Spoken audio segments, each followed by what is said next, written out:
en el sistema. Ya comencé a grabar. Respecto justamente de, ¿cómo se llama? De los sistemas de elección, ¿no? Efectivamente en Francia se trata de, se hacen dos rondas, ¿no? Para de elegir presidente, pero sí efectivamente hay un sesgo, ¿no?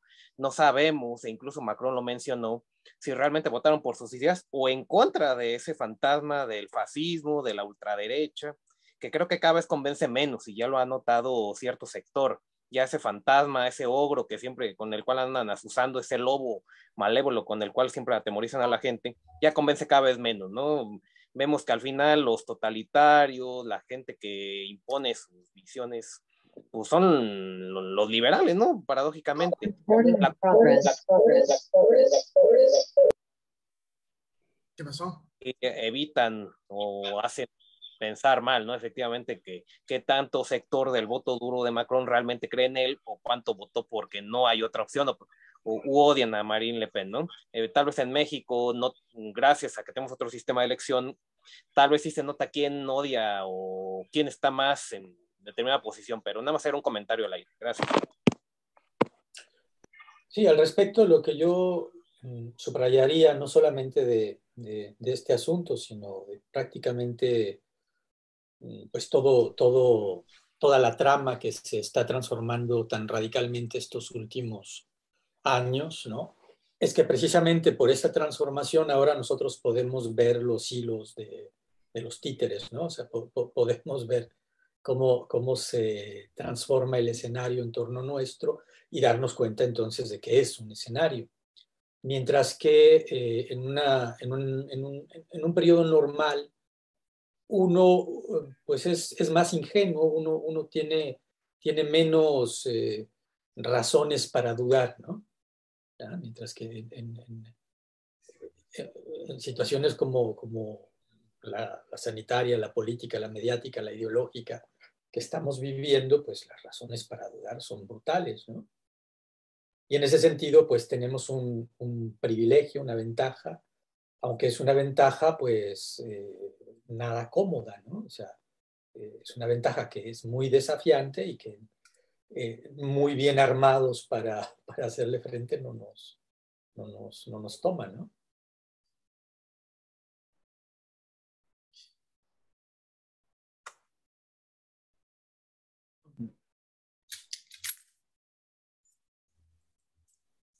Yo, Doc, bueno, para entrar con Descartes, juntándolo con esto, ¿no? Yo quería hacer una pregunta y yo la estaba hablando con Oscar ayer. Es que ahorita pues hemos reflexionado en torno a este tema de la modernidad, ¿no?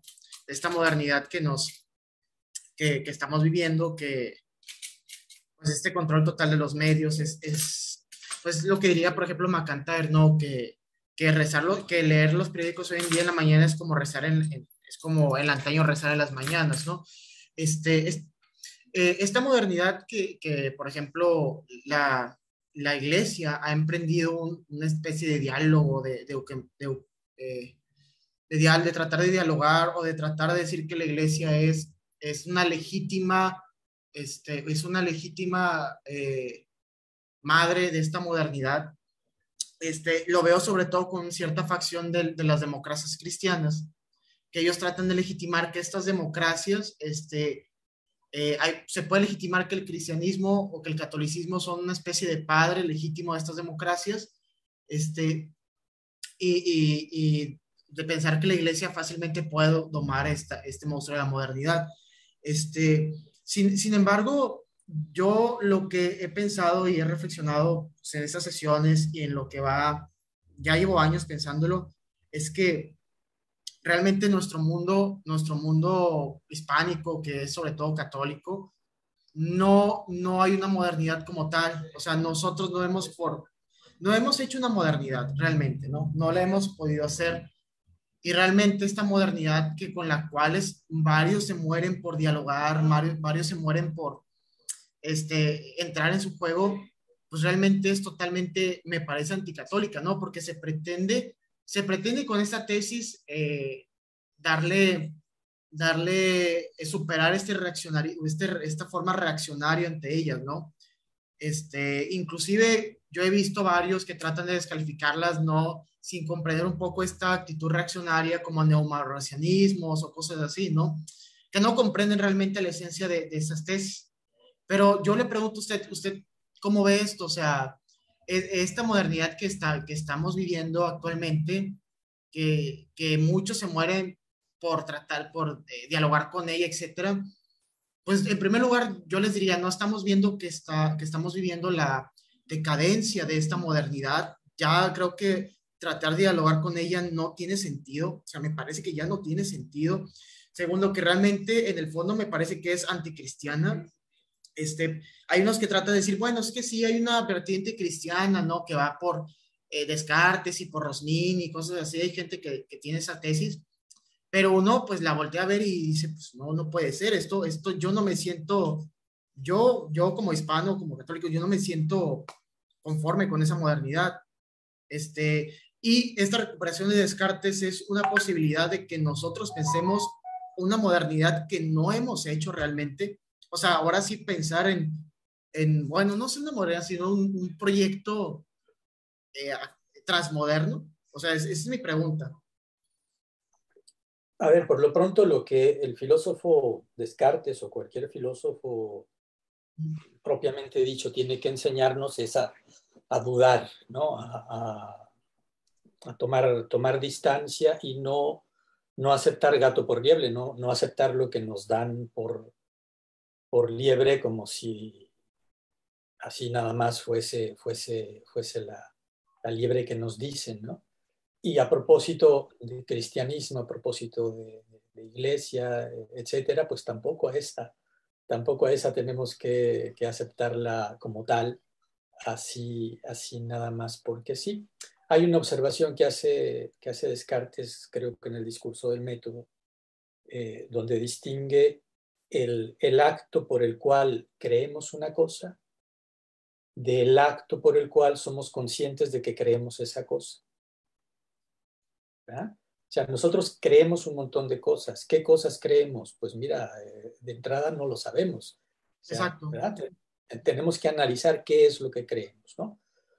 Me haces pensar en esto justo cuando hablas de esta iglesia que dialoga o no dialoga con la modernidad, porque moviéndome como me muevo de distintos estratos en una misma sociedad o en distintas sociedades y por lo tanto en distintos templos, parroquias, etcétera, etcétera, ¿no? Una de las cosas que últimamente más me sorprenden es ver cómo muchos pastores de la iglesia son pertenecen tanto al mundo, ¿no? Como pertenecen demasiado al mundo, a tal grado que me sorprende ver cómo están casados con tal o cual opinión mundana, ¿no? Con tal o cual opinión moderna. Recuerdo una vez, esto sucedió hace ya unos 20 años, ¿no? Y entonces en relación al mito de hace anterior a este con el que nos están espantando ahora, que en diálogo, en conversación con un joven sacerdote, le manifesté mis dudas, mis reservas respecto del mito de los botoncitos soviético y estadounidense, ¿no? Y mi joven amigo sacerdote se encolerizó. Si yo le hubiese dicho, mira, no estoy seguro yo de que en fin, de que en Jesucristo haya dos personas, la divina y la humana, y a lo mejor no se habría enfurecido tanto, ¿no? En cambio, cuando le dije que no creía yo lo de que con su respectivo botón cada una de estas potencias podía destruir quién sabe cuántas veces el planeta, se enfureció, ¿verdad? Entonces esto a mí me dice, mira, el sagrado de este hombre sagrado, de este hombre consagrado, ¿no? Pues no es tan simple como parece, ¿no? O sea, como que hay más de un sagrado en sus emociones, en sus convicciones, ¿no? Y luego, bueno, en fin, eso ya moviéndome en Europa también te encuentras con cada sacerdote católico que tiene cada creencia que tú dices, bueno, y cómo hace que esto conviva con sus convicciones cristianas, todo lo cual es más fácil que lo perciba el pez que no está en su agua, ¿no? Y es precisamente el privilegio del nómada, ¿no? El que se va moviendo y no está en sus aguas, ¿verdad? Te das cuenta de el pez que tienes delante, ese no se da cuenta de que está en sus aguas, ¿no?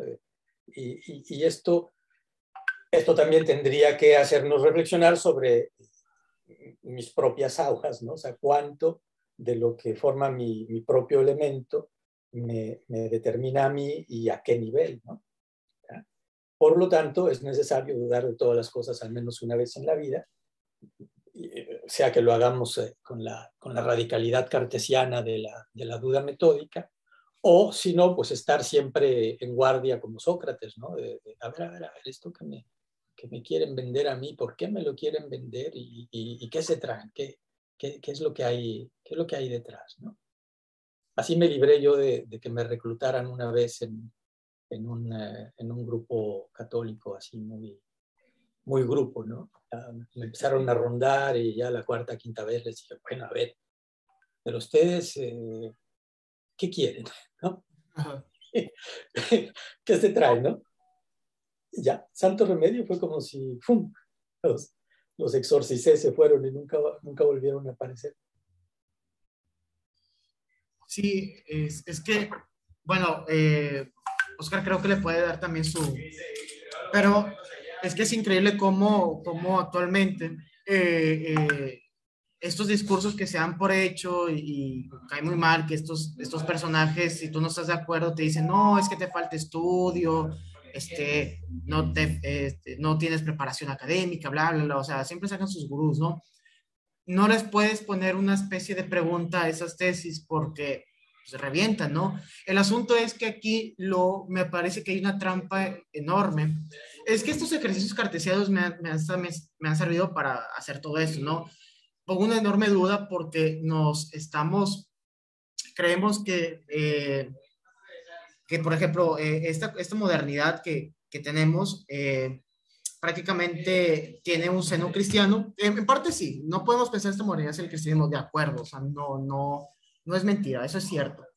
Sin embargo, sus consecuencias no tenemos por qué asumirlas. Entonces,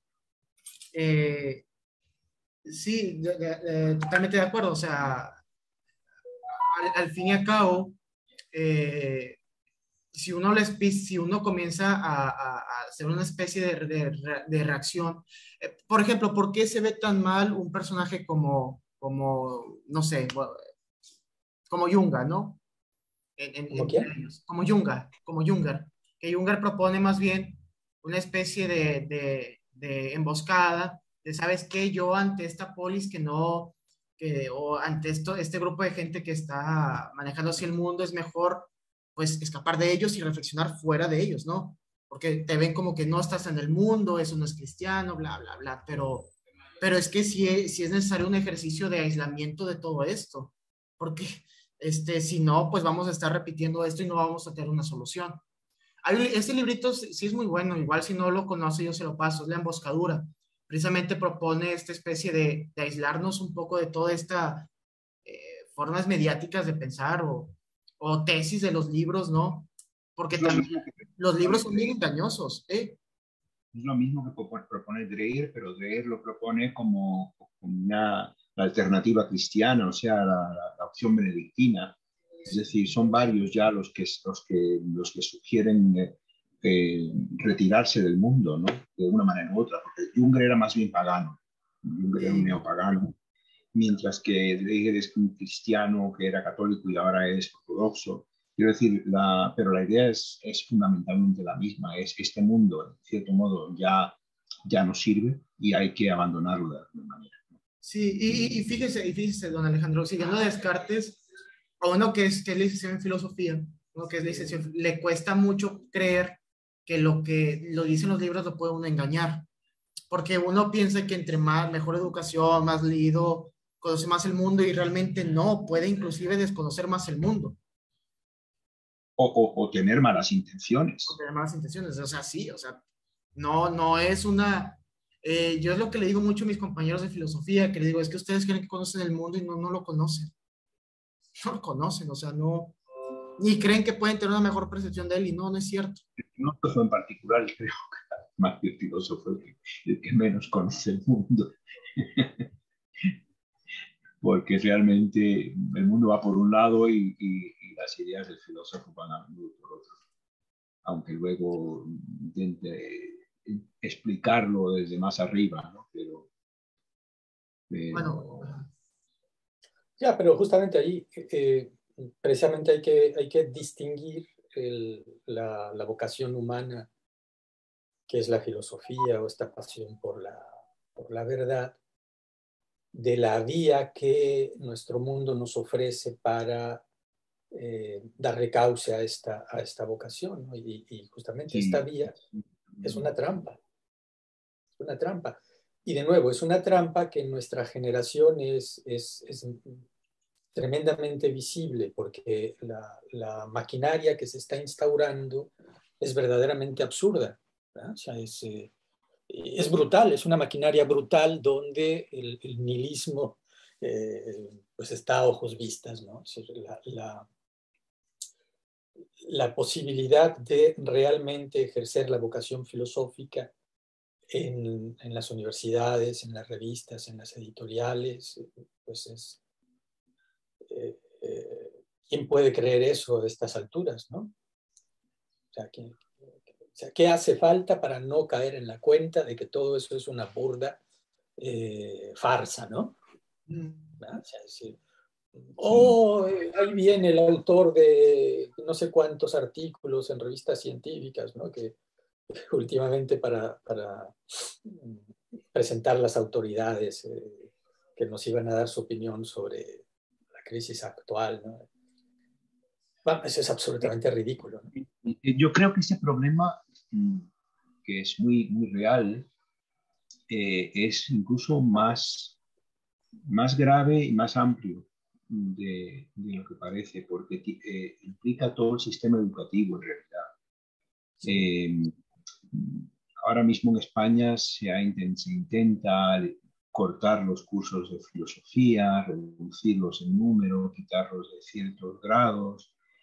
Eh, ya no son obligatorios en algunos, solo son obligatorios para unos y antes lo eran para todos. Uno piensa que en algunos sentidos es una mejoría, porque la gente que no está interesada, ¿para qué la vas a obligar a perder el tiempo en una cosa de la que se aburre y termina molestando el resto de la clase, ¿no? Pero por otro, tienes la sensación de que tal y como se enseña, o sea, tengo un colega que es profesor en bachillerato y tiene que explicar desde los presocráticos hasta Heidegger en un solo curso. ¿Cómo se explica toda la historia de la filosofía en un solo curso a chavales de 14 años? O pero es sea, que también la historia de la filosofía, bueno, no, también ya se da cuenta que toda esta historia de la filosofía también es hasta cierto punto una farsa. O sea, ¿en qué sentido? a Está eso me hecha, refiero. está hecha, está hecha para darle la razón al pensamiento ilustrado. O sea, Bueno, no, pero eso depende porque el profesor tiene mucha libertad. El profe, si el profe, por ejemplo, es marxista, pues termina dando un sesgo marxista a la clase. Si el profe es cristiano, le da un sesgo un poco cristiano. Es decir, eso luego se matiza en la clase, ¿no? El problema es que, como él me dice, ya van por la mitad del curso y él todavía está intentando explicar a Kant.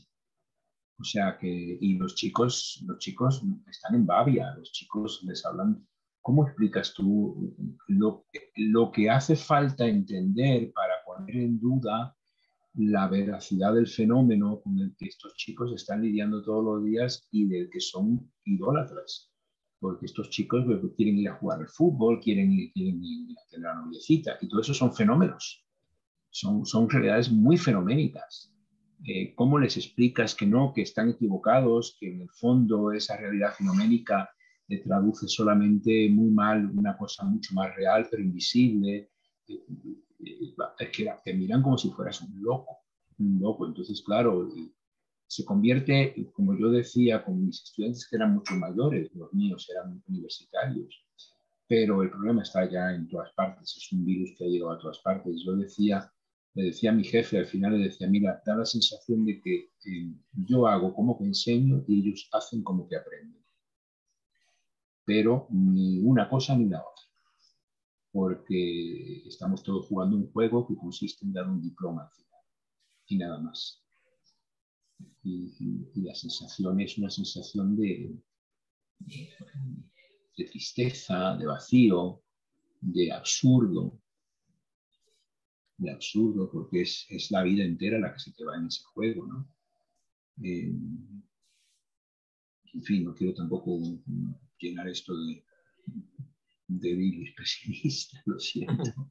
No, pero es que es una experiencia compartida, ¿no? Yo tuve las dos experiencias. Yo fui profesor de preparatoria algunos años y pues hay esa imposibilidad, ¿no? O sea, como diantres en un semestre o en un año, dependiendo del sistema, ¿no? Pues hacer un repaso de la historia de la filosofía. Pero luego igual, en 4 años tampoco es posible o recortando Sí. el periodo. Si al final la filosofía, la verdadera, si podemos hablar de verdadera filosofía, la hacen los filósofos de educación y eso lo hacen en su casa y en su tiempo. Porque eso de ser profesor de filosofía y tener que publicar Publish or Perish, una cosa tan americana, ¿no? Y es que al final no te sirve para nada, te empantana más que te libera. La filosofía realmente es una disciplina muy extraña, porque cuando la descubre, el que la descubre, cuando realmente la descubre de forma vocacional, cuando se enamora de ella, se convierte como en la religión, en algo fundamental para la vida. Pero es algo en lo que tú miras afuera y ves que la sociedad realmente no cree y se ríe de ello, ¿no? Entonces es una cosa con la que tú ves que tienes necesidad absoluta de ello para vivir, pero nadie más cree en ello. Y entonces sientes realmente que estás muy apartado de todo, de todos. Eh, pero es como si tú tuvieras una visión que los demás no tienen y tienes que seguirla como el que ve a Dios, ¿no? Y tiene una visión mística y sabe que tiene la verdad, pero los demás no. Entonces, por Es eso que siempre... aquí yo haría un poco de duda metódica. Y es que habría que definir qué entendemos por filosofía, porque efectivamente, como Raúl ha enseñado, se puede entender como historia de las ideas filosóficas. Y yo incluso lo llegué a comentar con gente de Perú que están muy entusiasmados porque se iba a incluir en las escuelas la filosofía. Yo le decía, pues es que no me han definido qué filosofía va a entrar y ya estaban hablando ya más desde la ideología, de que ya iban a creer que ya van a dar sentido crítico a la gente. Por lo general, muy influidos por visiones de izquierda, ¿no? Evidentemente, muchos de los que proponen que la filosofía se incluya en la currícula son gente de izquierda, ¿no? Que piensan que la filosofía es el marxismo, ¿no? O pensamiento ilustrado.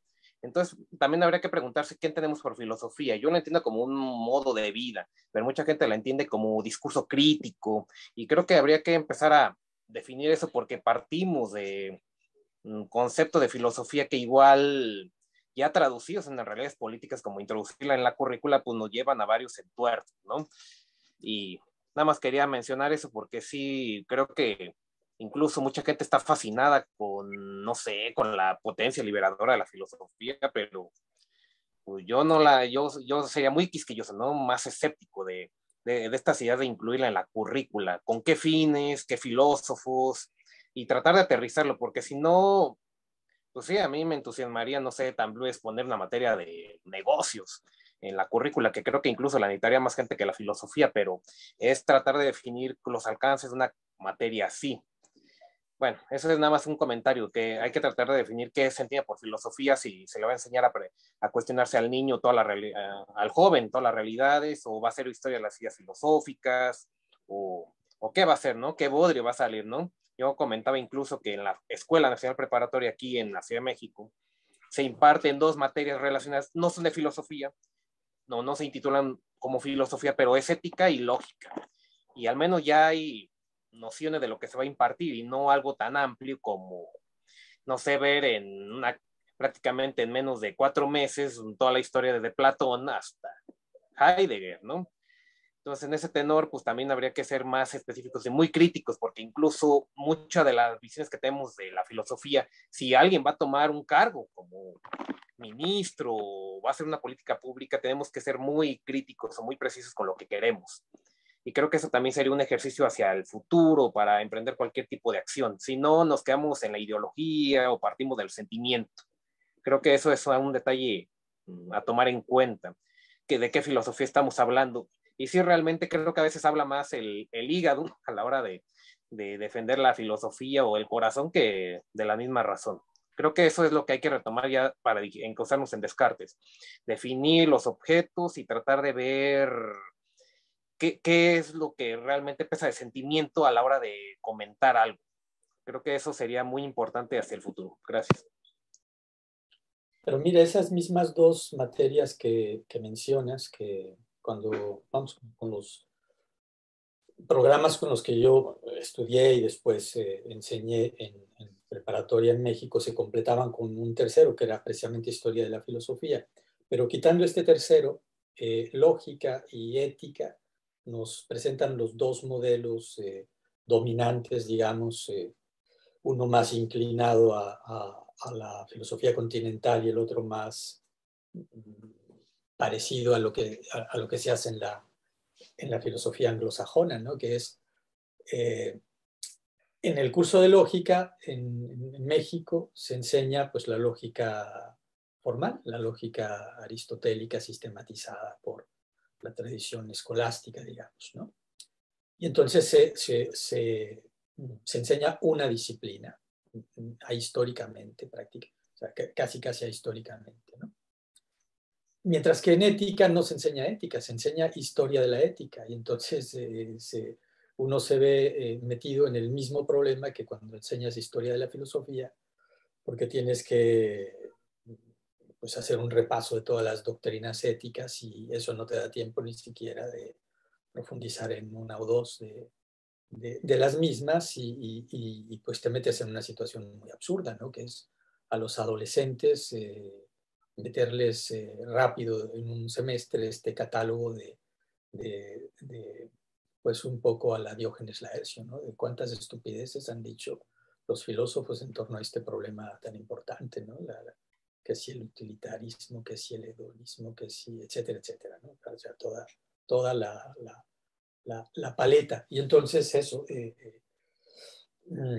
yo diría que el curso de lógica, por más árido que sea, pues le gana con mucho en legitimidad al curso de ética, ¿no? que se da en las instituciones mexicanas.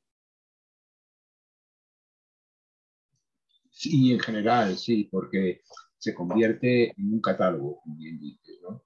Y mientras que la ética, si no es vivida, realmente sirve de poco. Entonces, y eso es lo creo que está diciendo Oscar, que, y es verdad, lo que dice Oscar es muy cierto, también de qué filosofía estamos hablando cuando decimos que es importante para unos y no lo es para otros. Hay gente que dice que todo el mundo en general vive con cierta idea filosófica en la cabeza y es verdad que nuestra idea del mundo en cierto modo es una idea filosófica, aunque sea una idea que no haya sido puesta en solfa, ni haya sido criticada, ni haya sido eh, cuestionada, ¿no? Pero si creemos, como decía Sor Juana Inés de la Cruz, en lo que veo y lo que toco y nada más, pues tienes una idea materialista del mundo muy clara, ¿no? Y, por ejemplo, y es una filosofía, ¿no? Aunque sea lo que todo el mundo más o menos que nos rodea piensa realmente. Y te lo dicen así, yo no creo más que lo que veo y lo que toco.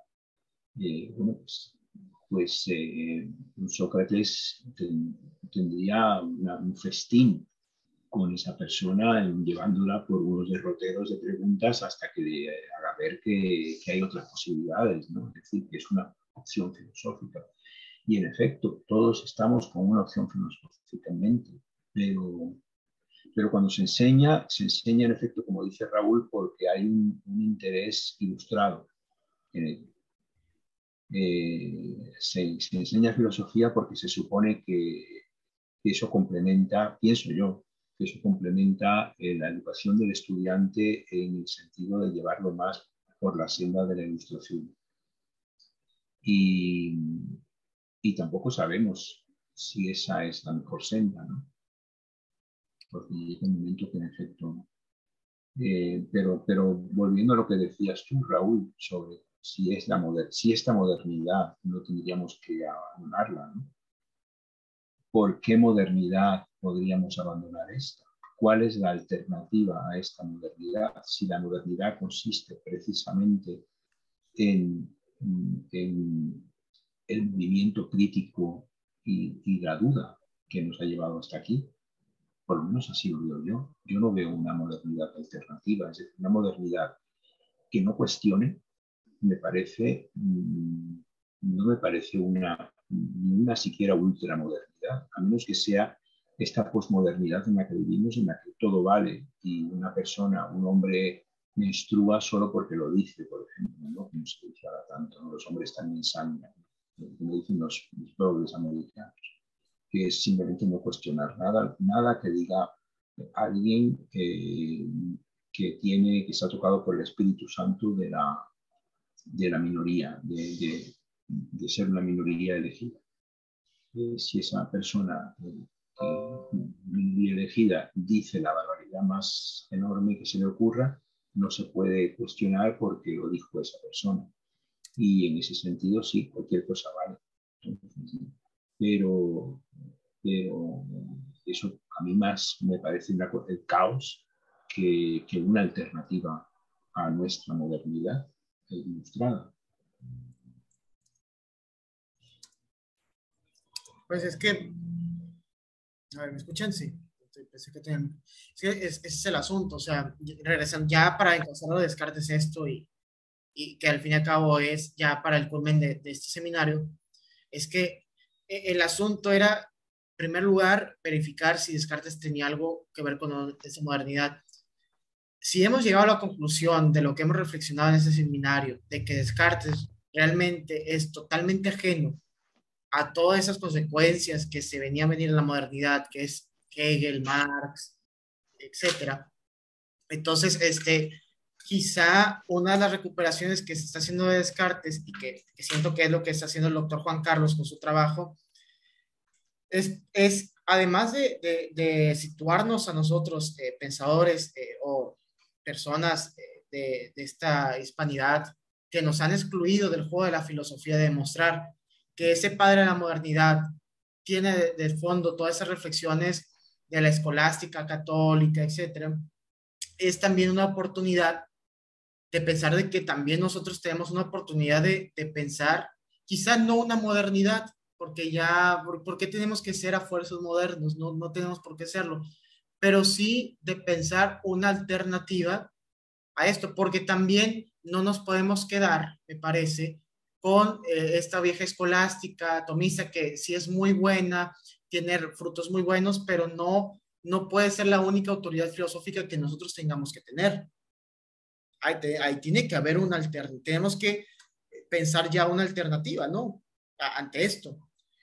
Porque ya a mí ya me parece, yo lo digo desde mi experiencia, que he visto esos intelectuales católicos morirse por quedar bien ante la modernidad y si tú no estás de acuerdo, te faltan estudios y no sé qué tantos más cosas te dicen, pero si es como picar a la pregunta de fondo, ¿no? Creo que nosotros como hispanos, sobre todo, por ejemplo, yo lo noto aquí en México, todos estos proyectos que van a Europa, etcétera, no cuajan muy bien. Lo único que terminan haciendo es erosionar más nuestros tejidos comunitarios, ¿no? Pero no se hace ni siquiera un Estado ni nada, o sea, nada más termina por erosionar todo, ¿no? Entonces nosotros no podemos pensar ya en esas alternativas, por más que queramos, ¿no? Por ejemplo, siempre que hay un chavillo ahí diciendo, somos posmodernos, y yo le digo, pues no, no eres posmoderno, es que realmente nosotros nunca hemos sido modernos, nunca lo hemos sido. No sé si ustedes estén de acuerdo, o sea, no lo hemos sido, no podemos decirnos posmodernos. Entonces, esa es la cuestión. Pero es que justamente, perdón, No, no, adelante, doctor. o sea, justamente por ahí podríamos anclar o conectar con la tradición pues, clásica ateniense, ¿no? El primer paso es conócete a ti mismo, ¿verdad? O sea, quiénes somos. Y justo volviendo a lo que observaba respecto del curso de ética y también respecto del curso de historia de la filosofía, y esto se puede ampliar a toda la educación pública, ¿no? Y a todo el aparato cultural, habría que plantearse justamente el problema de si todo esto nos ofrece o nos arrebata la posibilidad del autoconocimiento, incluido el asunto mediático, pues, porque, de nuevo, la propaganda a todos los niveles, al nivel del noticiario y al nivel del libro y de la conferencia y del premio Nobel, y etcétera, etcétera, nos está planteando una actualidad que no es la nuestra, ¿verdad? O en todo caso que nos quieren imponer como actualidad, pero que pues por lo pronto solo es algo que nos quieren imponer, ¿no? No es realmente nuestro eso, ¿no? O sea, yo salgo a la calle y no veo el mundo que me quieren imponer los autores canónicos y los medios de comunicación, y etcétera, etcétera, ¿no? Entonces, hay desde la propaganda hasta luego también pues toda la formación cultural universitaria y la clasificación de los libros en las bibliotecas y en las librerías, etcétera, etcétera. Hay todo un aparato ideológico que a mí no me está permitiendo realizar la autognosis, ya no solo como individuo, sino como miembro de una tradición. O sea, lo que están haciendo es disolver mi tradición, ¿verdad? Y ofrecerme para que yo imite para que yo change, como dicen los franceses, ¿no? Para que yo imite como mono una tradición que no es la mía, ¿no? Lo que observo por ahí en un ensayito a propósito de este periodista de izquierda que ahora se me... Ricardo Rocha, ¿no? Que presenta las efemérides en los noticiarios radiofónicos mexicanos, presenta las efemérides de la BBC de Londres, ¿no? O sea, entonces, todos los días, un periodista de izquierda mexicano que entrevistó a Borges, que entrevistó a Octavio Paz, un representante eh, de la alta cultura entre los periodistas, pues alguien, un periodista de la alta cultura, nos está haciendo la transfusión de memoria, eh, asimilándonos pues a la memoria de un pueblo que no es el nuestro y borrando. Todo contribuye a borrar la memoria de nuestro pueblo, la memoria de nuestra propia tradición, al grado que aquí mismo en España, si tú vas a las librerías y quieres leer pues o sea, a los grandes autores del siglo de oro, digamos, ¿no? Fuera del Quijote, ¿qué es lo que vas a encontrar de Cervantes, ¿no? Fuera de una u otra de las obras más conocidas, ¿no? De cada uno, ni siquiera de cada uno de ellos, de los dos o tres más conocidos, la ausencia o sea, la escasísima posibilidad que en España tienes de hacerte de una cultura española, ya no digamos peruana o argentina, ¿no? O sea, no de la gran España, sino de la España peninsular, ¿no? Es pasmosa de Sor Juana Inés de la Cruz. Ahora mismo, aquí en Las Palmas, no creo que sea posible encontrar nada, ¿no? Igual en México tampoco está tan vamos, está igual y en el resto de nuestros países, ¿no? Entonces, bueno, este tipo de cosas tienen que llevarnos a reflexionar sobre lo que aparentemente se nos ofrece como instituciones culturales, ¿no? Y sobre lo que realmente haría falta hacer al respecto. Entonces, esto a nivel de la memoria. Y luego a nivel precisamente del entendimiento, o sea, del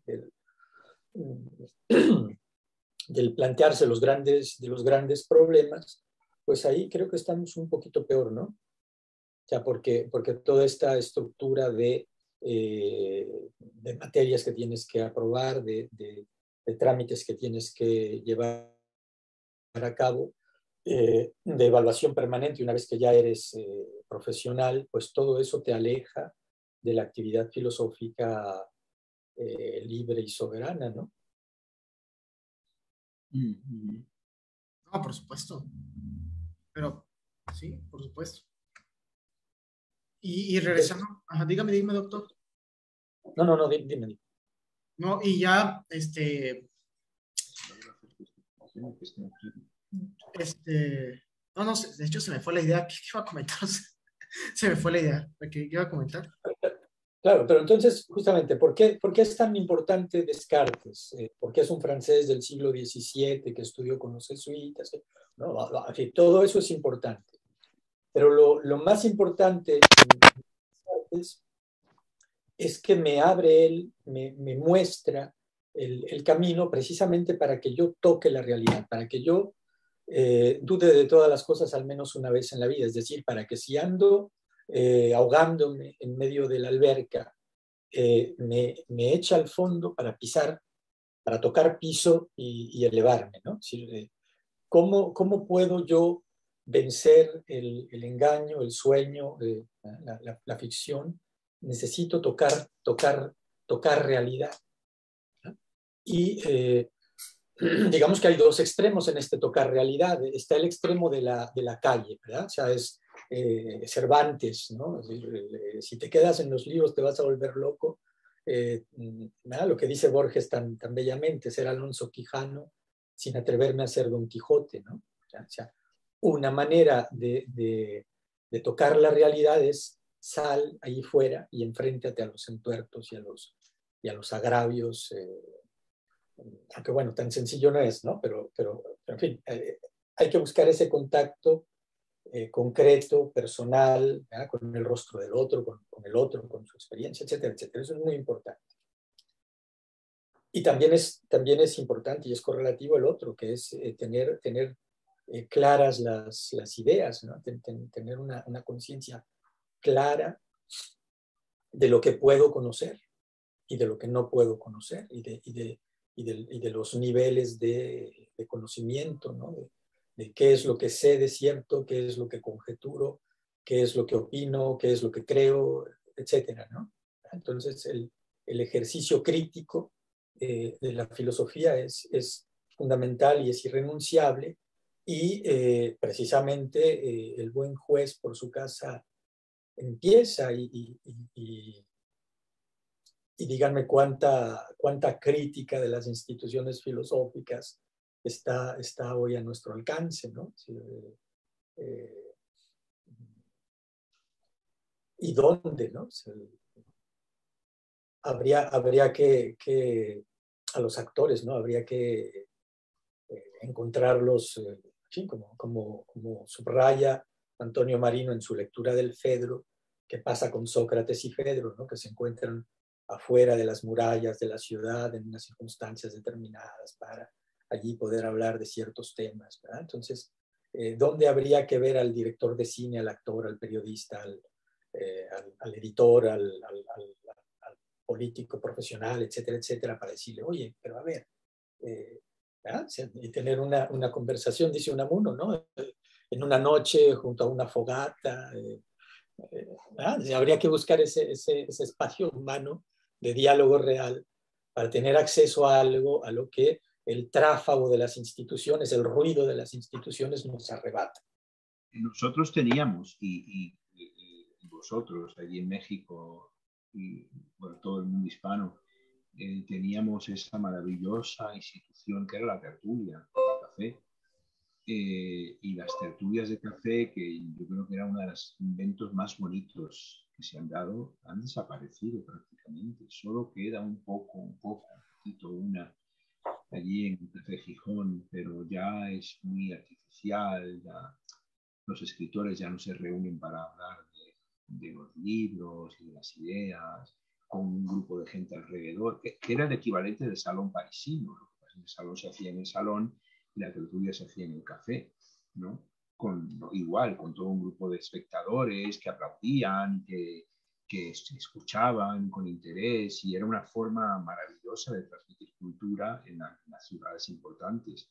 Y eso, desgraciadamente, a mí me entristece mucho, porque yo creo que es una de las cosas más bonitas de la vida cultural hispana que se la ha comido la modernidad consumista, ¿no?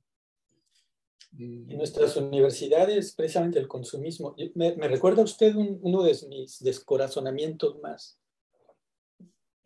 puntuales, ¿no? Significativos cuando llegué a la Universidad de Estrasburgo, y es ir a la cafetería, ¿no? Que estaba en el Sótano, y su famosa cafetería era una maldita máquina de café.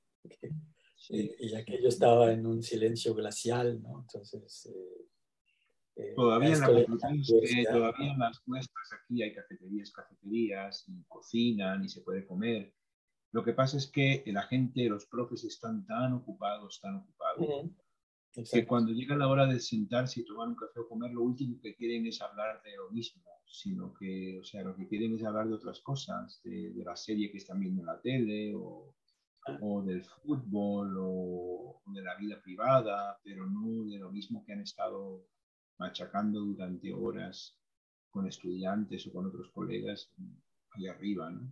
Y también están en el sótano, en las cafeterías. Y en México, donde quizás todavía haya este impulso para conversar, hay un fenómeno que también lo empecé a ver desde que volví de Estrasburgo, y es las cafeterías ruidosas, ¿verdad? Donde hay toda una estructura ya de centro comercial ¿no? que implica pantallas omnipresentes y un ruido ensordecedor. Y entonces, aunque el mexicano todavía esté dado a hablar, ¿cómo vas a hablar allí? Allí no se puede hablar, ¿no? Entonces, ¿verdad? Estamos en un ambiente verdaderamente hostil a la cultura, al encuentro humano, ya ni siquiera a la alta cultura, ¿no? Sino al encuentro humano, de oye, ¿cómo te sientes? ¿Cómo te fue en tal o cual asunto que tenías que tratar? Lo más básico, ¿no? Ya ni siquiera hay espacio para eso, y es a ese nivel que tiene que irse construyendo la resistencia. Y por doquiera, porque si sales del recinto universitario que ya te lo comercializaron, ¿a dónde vas? ¿No? ¿A dónde vas Sí. que no te ataque eso, ¿no? Que no te... Algunos cafés todavía, claro, cada vez hay menos cafés, ¿no? Pero esa institución que era tan europea, tan occidental, tan continental,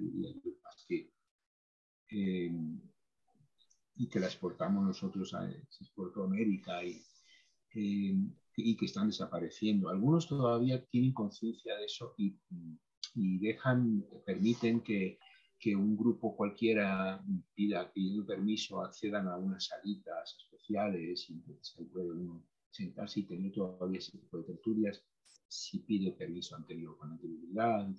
En algunos sitios incluso, por ejemplo, hay no sé si ha oído hablar de este profesor belga de la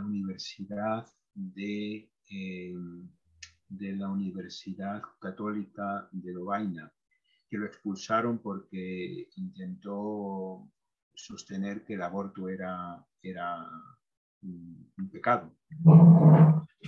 Filosofía, joven, muy bueno, y lo expulsaron de todo. Bueno, pues ese profesor de filosofía ahora da cursos online. Los da, y supongo que la gente contribuye algo, presencialmente, pero luego si uno quiere se apunta y puede participar online, aunque no pague nada, ¿no? Y son muy interesantes, filosofía tomista, en realidad, tomismo puro. Y el chico es muy listo, y lo hace en un café grande de Bruselas.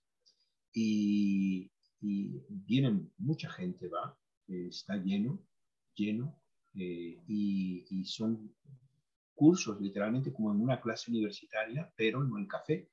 Y ellos con su cerveza y luego hacen una pausa y comen unas pastitas y tal. Y es muy agradable. Yo veo que ese tipo de cosas está proliferando. Hay otro que se llama el Círculo Aristóteles en París, que se reunían, ya no por la pandemia, en un café también, allí cerca de Montparnasse. Y también te traían gente muy buena que daba unas charlas estupendas y luego después se reunían y charlaban en un café.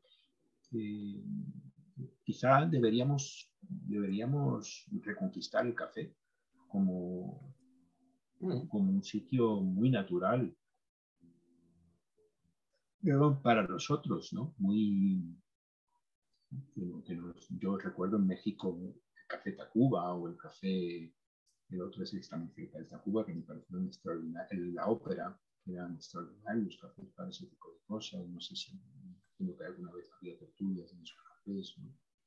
En fin.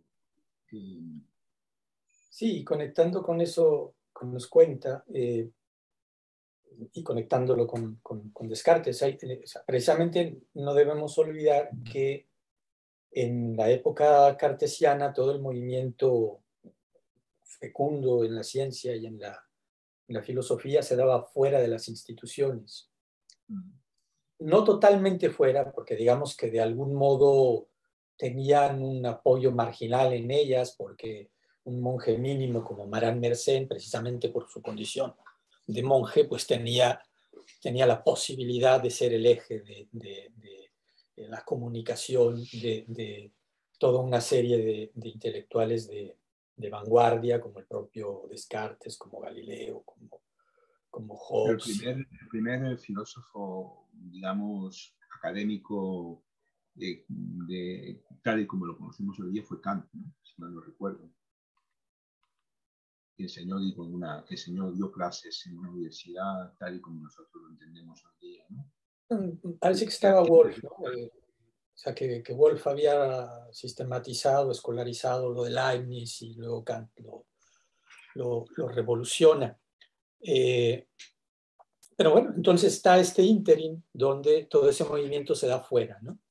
Y conectándolo con lo de la opción benedictina, ¿verdad? O sea, yo creo que en nuestros días, en relación a la cultura, a la filosofía, la opción benedictina se impone de suyo. No es que uno quiera huir del mundo, sino que eh, tú te esfuerzas por participar en un juego y cuando estás a punto de jugarlo te das cuenta de que ese no era el juego que tú querías jugar. O sea, que el juego que se está jugando, no sé, por ejemplo, si eres pintor o escultor o yo qué sé, ¿no?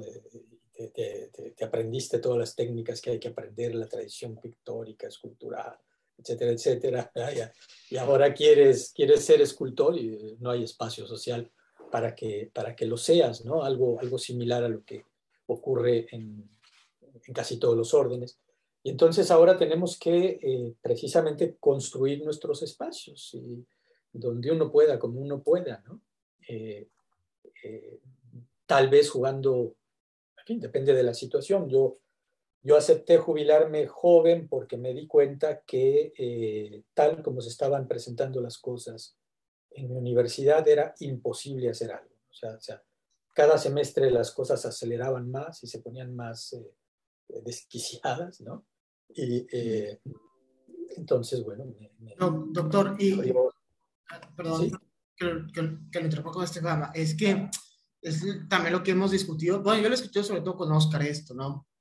Y es que no sé si ya el intento de salvar a la universidad es ya inútil, o sea, porque yo no sé usted qué piense, quizá a usted no le guste lo que voy a decir, pero yo ya en lo personal no veo tan desagradable que la filosofía no se imparta en las secundarias ni en las prepas. O sea, voy a explicarme por qué. Precisamente es que la filosofía ya no se puede, ya la filosofía se queda en esos lugares, prácticamente deja de ser filosofía, no es más que mera propaganda, no es más que una forma de, por ejemplo, cuando uno ve a los chicos que estudian filosofía es puro odio a la iglesia, es pura ideología de género, pura justificación a todo lo que, digamos, lo de moda está, ¿no? Quizás sí sea malo en un sentido de que pues el área laboral de los filósofos vaya a reducirse mucho, ¿no?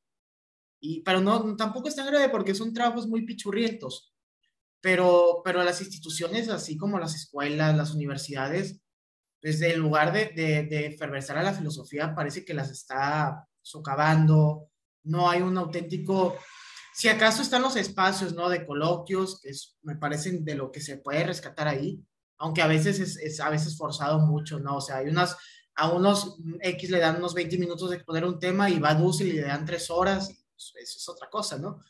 Pero eso es de lo que voy, o sea, quizá ya nosotros no tenemos ni por qué salvar a las universidades ni rasgarnos las vestiduras por la filosofía en los colegios, quizá hasta sea beneficiosa para la misma filosofía, no sé.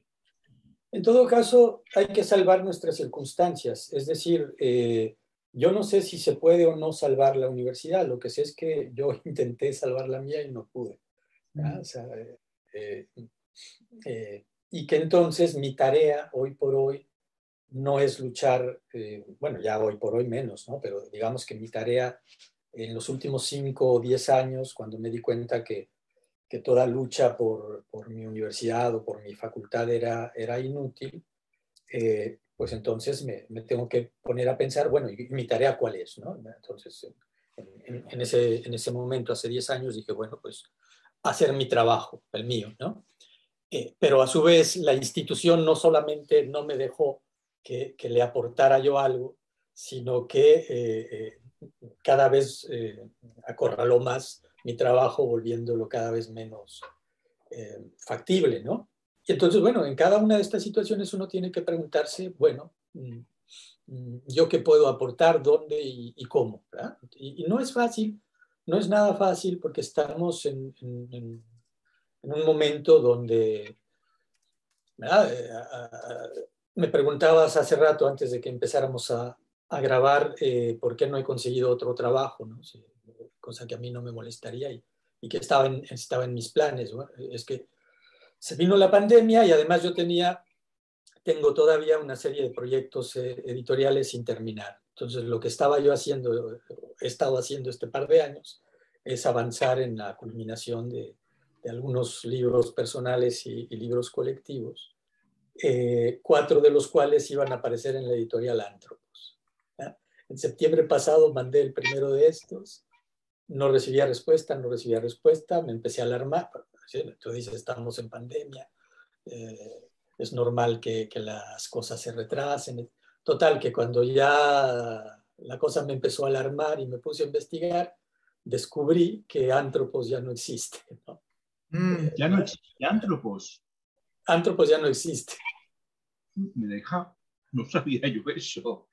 Y Antropos, que Pues se fue una de imagínese las cómo me deja a mí. fue una de las grandísimas editoriales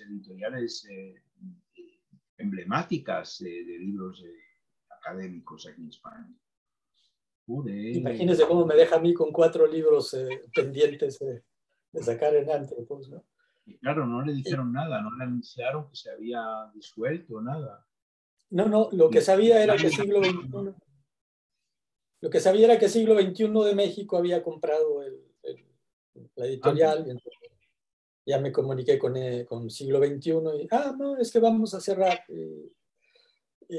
No nos interesa publicar los libros que no elegimos nosotros, ¿no? Entonces, Sí, bueno. bueno, nunca ahí entra todo tipo de consideraciones, sobre todo económicas, claro. Pero y entonces el catálogo, porque generalmente cuando esas cosas pasan se adquiere el catálogo entero. Ese catálogo lo tendrán ellos, quiero decir, no tienen intención de publicar los libros que había, sus libros de usted. No. Y entonces, estamos en una situación en la que yo ahora mismo, pues, he estado tocando puertas en distintas editoriales a ver dónde coloco los libros. Es decir, todo está moviéndose, ¿no? Y hay también a nivel de las editoriales una cosa, ¿verdad? Me encontré una editorial, por ejemplo, yendo a la librería, compré un libro sobre uno de los temas que escribo, contacté a esa editorial,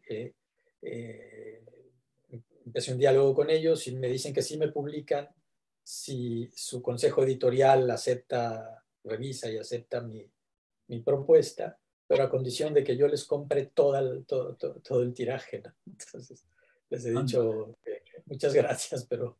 Y para eso mejor lo publica en Amazon, que es más barato. Sí, exacto, ¿no? Entonces se abre toda esta paleta donde está esta posibilidad de la autopublicación en Amazon, estas editoriales que tienen este tipo de trato con... o sea, está un asunto que yo estoy con la tentación de volverme editor yo, porque, ¿no? O sea, ves que hay precisamente un gran hueco que deja, por ejemplo, Antropos, pero que incluso existiendo Antropos existiría ese hueco, ¿no? Que eh, hay necesidad de empresas culturales, digamos, ¿no? Entre comillas. Es muy interesante eso y el hecho de que, por ejemplo, esto que está pasando, que cada vez hay más autoeditores, yo creo que va a ser no solo tendencia, sino el futuro, es decir, que va a ser mucho más barato que exista una cosa como Amazon centralizada y que cada cual publique lo que quiera y que la gente se lo compre a medida. Ya está. Entonces, usted tiene el grupo este del seminario, le conocemos, compramos su libro, se lo decimos a fulanito, a menganito, que también compran el libro y ahí está, ahí queda la historia. No es un libro que salga a un escaparate con presentaciones, con editores. Quizás sí, pero yo preveo que va a ser si la modernidad en la que vivimos sigue por donde va, no veo otra posibilidad más que esa especie de pequeño caos atomizado. De la misma manera que no veo la posibilidad de que las universidades sigan existiendo como han existido hasta ahora. A mí, los últimos años, en la universidad me pedía constantemente que diera cursos online. Y yo me negaba porque yo decía, yo quiero ver los rostros y los ojos de los estudiantes. Pero es verdad que es mucho más barato que en lugar de pagarme a mí un sueldo importante o el que fuere, coger a 20 profesores que graban una cosita, que les pagan un dinerito por haberlo grabado, incluso si son grandes nombres, y eso lo publican y lo ven millones de personas que pagan $1 cada uno por esa. Es baratísimo para el que lo ve y la universidad gana $1.000.000, mucho más que lo que ganaría en una matrícula. Y no necesitan pagar al aula, no necesitan pagar al profesor, no necesitan... Entonces, claro, el futuro, y además los diplomas de qué sirven muy bien, si todos ya sabemos que los diplomas son regalados prácticamente. O sea, a nosotros ya últimamente nos decían que teníamos que pasar a todo el mundo, aprobar a todo el mundo, que no se podía simplemente dejar a alguien detrás. En España ya es ley que hay que aprobar a todo el mundo. Da igual la nota que tengan, no hay nota. Entonces, si no hay nota y todo el mundo está aprobado de entrada, pues la farsa, ¿de qué va la farsa? Claro, pero en todo esto lo que tenemos que leer es precisamente toda esta maquinaria destructora, ¿no? Que nos puede plantear como señuelo esta libertad del youtuber o esta libertad del autor Amazon, etcétera, etcétera. Pero que yo veo ahí una trampa, porque eso significa precisamente diluirse. ¿Ya? Y diluirse justo en el momento en el que Amazon, YouTube, o sea, en el que al mismo tiempo se están levantando unos monopolios globales, cuya presencia es, no solamente es alarmante, sino que ahora con la crisis del COVID, pues ya mostraron las garras, ¿no? Ya mostraron las garras. Solo Es que existe lo que... justamente, doctor, eso que acaba usted de decir me fascina porque yo me he preguntado, llevo tiempo preguntándome si la consecuencia última de la modernidad que conocemos, no digo una alternativa, sino la que tenemos, no será precisamente eso, la dilución del sujeto, la dilución final del sujeto. Sí, es un lector de Descartes, de apellido italiano, pero a ver si me acuerdo del nombre, ¿no? Tiene un libro que publicó, que escribió en el 99, y lo publicó el 2000, L'homme disloqué. Mi memoria en francés y en español, L'homme disloqué se llama su libro, ¿no? Y la tesis era esta, precisamente, ¿no? O sea, que volvernos como dueños y señores de la naturaleza, la víbora se mordió la cola porque ese sujeto que se adueñó de la naturaleza se transformó él mismo en naturaleza y por lo tanto en cosa apropiada, ¿no? En cifra de sondeos, etcétera, etcétera, ¿no? Y justamente es el libro de un especialista en Descartes, francés de origen italiano. ¿Pero francés? Sí, francés de origen italiano. Si se Tengo una acuerda, cosa luego rara. si se acuerda, mándenos la referencia cuando lo encuentre, si alguna vez lo encuentre. Doctor, pero ya pregunta si ya conforme lo que usted piensa. Entonces, lo que usted piensa de la modernidad ya está más cerca. Es que yo me acuerdo que en una entrevista usted sostuvo que había dos modernidades, ¿no? Pero no sé, ahora usted piensa que realmente usted está recuperando la tesis de Miguel Ayuso de que no hay una modernidad realmente, sino una que realmente es esta que nos está haciendo estragos. Así que me queda esa duda con lo que usted ha estado reflexionando estos años. O sea, ¿sí, sigue sosteniendo esta idea de dos modernidades o realmente sí es una? Bueno, ahí depende del contexto y de lo que esté uno enfocando, analizando. Por ejemplo, en la estela de Leo Strauss, alguien como Remy Bragg y también mi maestro Antonio Marino, que ambos en la estela de Leo Strauss, hablan de el proyecto moderno, ¿verdad?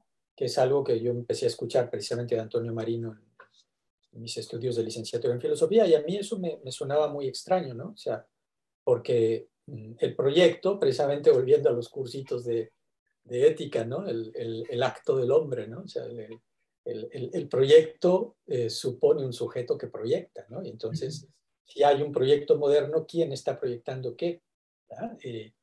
Um, en Descartes esto es más o menos vago, ¿no? O sea, volvernos como dueños y señores de la naturaleza, ¿quiénes? Los hombres, en la medida en que la tecnología nos permita prolongar la vida, disminuir los dolores, aligerar el trabajo, etcétera, etcétera, ¿no? Ahí tendríamos una perspectiva católica, digamos, de la modernidad, pero que a mí se me haría demasiado forzado llamarle a esto el proyecto moderno, y que precisamente si vemos la lectura que hace René Bragg en El reino del hombre, el proyecto moderno es el reino del hombre, ¿no? Y ese proyecto no es el proyecto de Descartes. Y tampoco es el mío, ¿no? Ni el tuyo, ni el de la inmensa mayoría de los seres humanos. Y entonces la pregunta que se impone es, ¿de quién es ese proyecto? ¿Ah? Y diría Miguel Ayuso, pues de Lucifer, ¿no? ¿Ah?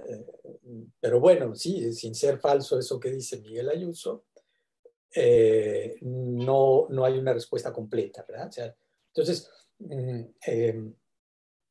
el asunto es rico, pues, y hay que excavar en distintas dimensiones Si yo me planteo esto en los contextos en los que me lo he estado planteando, precisamente en el esfuerzo por la recuperación de nuestra propia tradición, pues desde allí uno puede decir, hay frente a la modernidad dominante, hay una modernidad alternativa. El propio Octavio Paz hablaba de una modernidad alternativa o de la necesidad de una modernidad alternativa, ambiguamente porque él era un hombre muy liberal y muy integrado, digamos, pero que al mismo tiempo tenía un gran conocimiento de nuestra tradición, y eso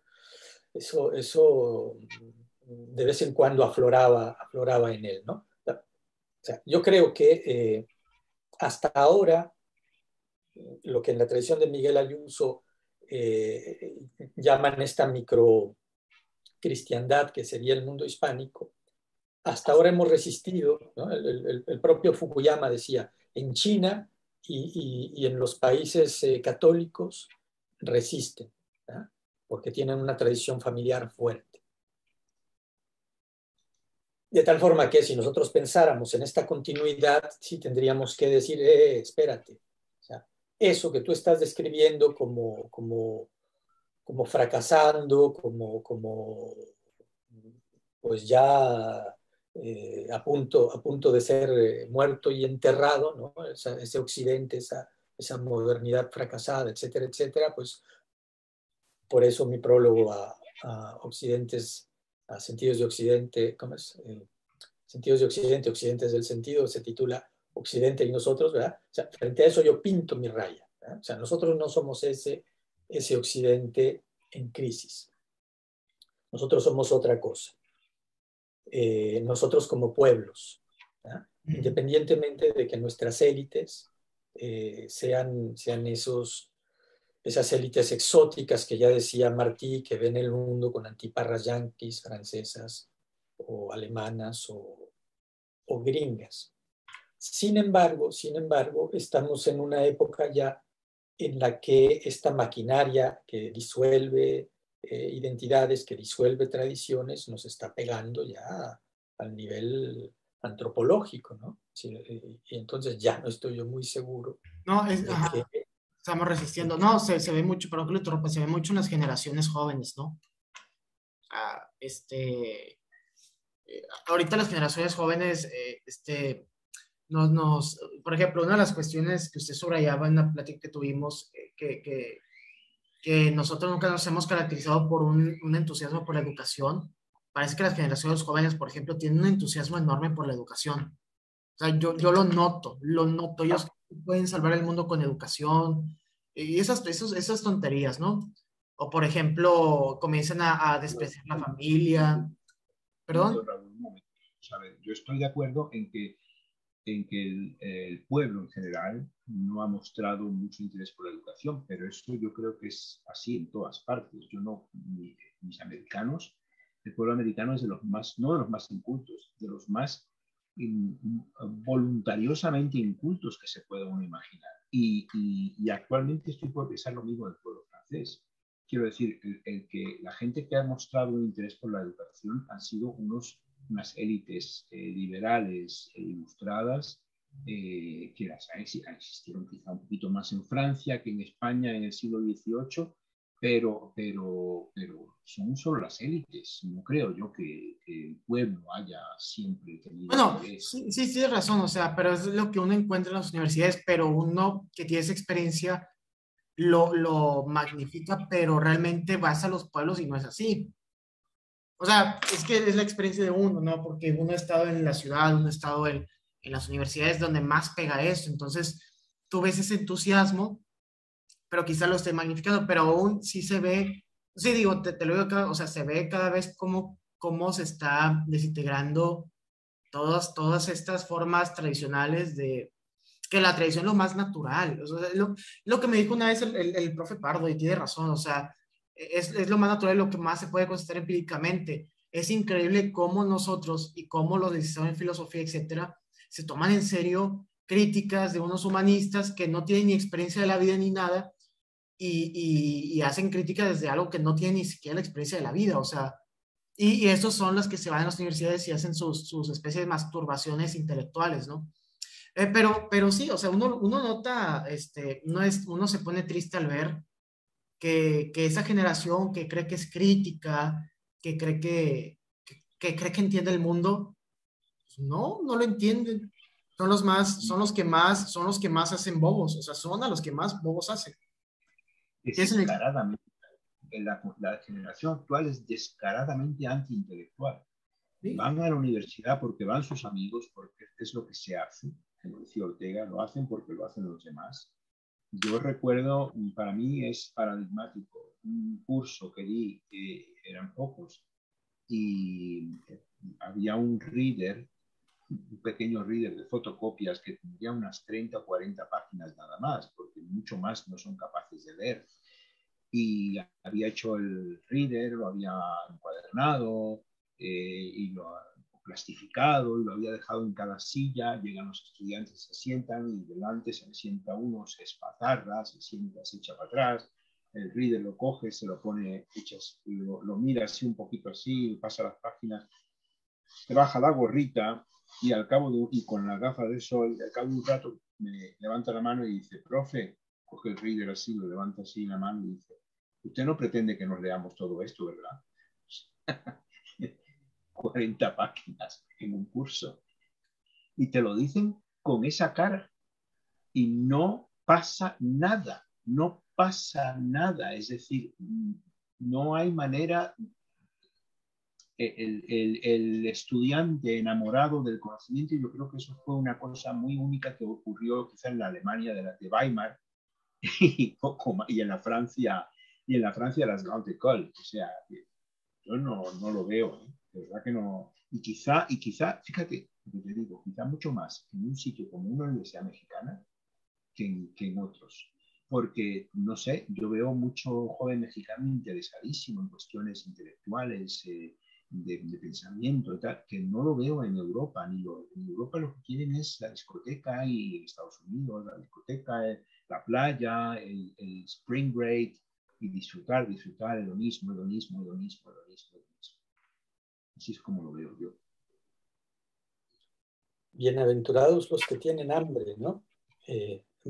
Creo que Braulio quería decir algo. Tampoco hay tanta hambre ya en México, ¿no? México es un país ya rico, o sea. Bueno, pero hay hambre de cultura, ¿no? Sí, eso sí. Pues, bueno. Y de hecho México tiene el doble de la población de España, si mal no recuerdo. Sí. Eso podría explicar. Sí, así.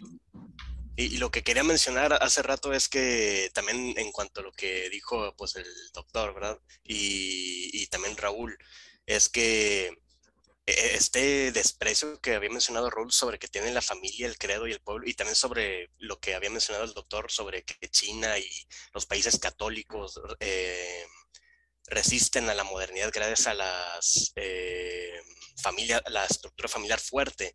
Es que no me recuerdo dónde lo había leído, creo que era en un libro escrito por un español cuyo nombre no recuerdo, pero era algo así sobre el erotismo y el feminismo.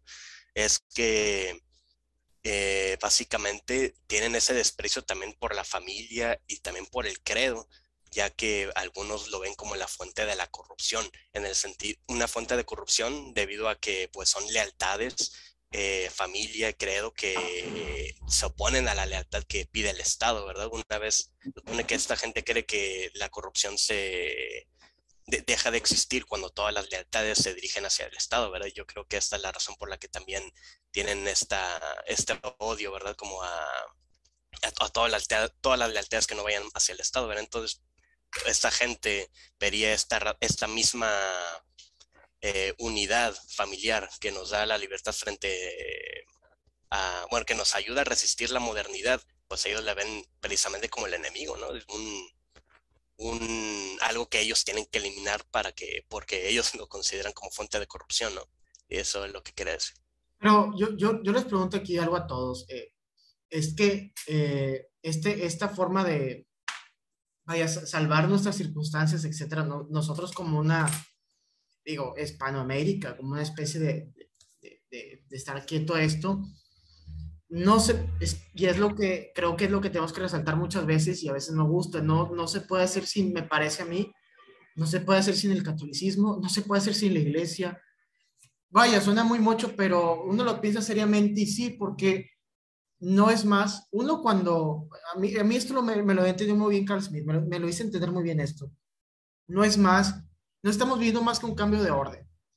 Y todo esto de una comunidad orgánica que está en estructuras jerárquicas, que la iglesia pues tenía el núcleo, de fondo todo esto, que si bien es cierto, como una vez mencionó Oscar, no es una libertad plena, pues obviamente no, pero sí había más unas formas orgánicas de comunidad, etcétera, pues están siendo precisamente sustituidas por estas formas de Estado que con el mito de poner fin a la violencia religiosa, vienen y atomizan estas comunidades. Y es una neutralización una por una. Va a la familia, esta lucha de géneros que hoy en día vivimos, que se ve en la escuela, que culpan a las familias de que, que ellos transmitieron esta violencia a las familias, etcétera, pues sencillamente es un cambio de orden metafísico totalmente en el hombre. Y es lo que, por ejemplo, autores como McIntyre nos vienen a decir.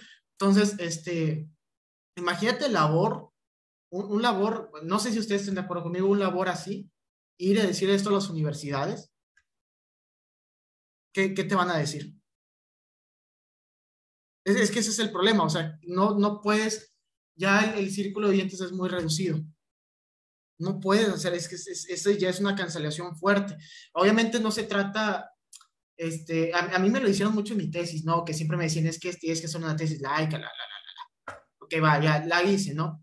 Imagínate lo que yo batallé para hacer una tesis de Agustín en la universidad, que me la dio, o sea, los profes soy muy amigos así, pero por ejemplo conmigo nunca fui grosero, o sea, eso sí, yo nunca fui grosero, me llevé bien con los profes, yo no tenía problemas, no era una verdulera como muchas personas hacían, no, hacían estragos en los salones, no soy así, pero aún así, con toda la educación que uno puede tener, pues te censuran o te cancelan, ¿no? Eso está cañón. Entonces, es que toda esta cuestión de la crítica es una mentira, porque al fin y al cabo aceptan críticas que no hacen más que hundirnos más al hoyo. Y tú vas y haces una crítica, no sé, no solo desde el punto de vista de un católico, no, puede ser un punto de vista, no sé, como un conservador, como Carl Smith, o puede ser un Junga, y son cancelados, ¿no? Entonces es como que de tener cuidado, ¿no? Ya las instituciones no son... Yo, de hecho, ya llevo un tiempo en que ya no quiero trabajar en las instituciones, o sea, yo lo que quiero hacer, y ya lo vengo pensando, es dedicarme a mi negocio, que pues la llevo, me va bien, y la filosofía, pues, como lo que me gusta hacer sin que sea trabajo, quizá investigación, ¿no? Pero es que ya los medios son hostiles, no son lugares para uno, ¿no? Eso está gacho, o sea, no es posible, ya no es posible la investigación. La institución, bueno, en cada país es diferente, ¿no? Pero en Europa, en España, Italia, en parte en Francia, no pagan mucho, no es un sitio donde vayas a ganar dinero. En Estados Unidos todavía sí, si trabajas a nivel de tenure, ¿no? Pero hay muchísima burocracia y no mucho trabajo. Tienes que trabajar mucho dando clases como asistente, etcétera. No compensa. Es una máquina, un engranaje que lleva ya un par de siglos funcionando de esa manera y cada vez peor. Y hoy día, en una sociedad en la que ganar dinero no era importante todavía, pero hoy día es muy importante ganar dinero. Entonces, muchos jóvenes que están en la universidad dando clases se dan cuenta de que esa vida no sirve para nada, que sus compañeros han formado familia, tienen un coche, tienen casa, tienen un sueldo, están viviendo de manera estupenda y ellos están con un trabajito ganando apenas poco más que el salario mínimo y no tienen ni siquiera tiempo para hacer lo que les gusta, que es la vocación intelectual, porque no hay tiempo para ello. Tienen que dedicar todo el tiempo a hacer lo que quiere el profe, el director.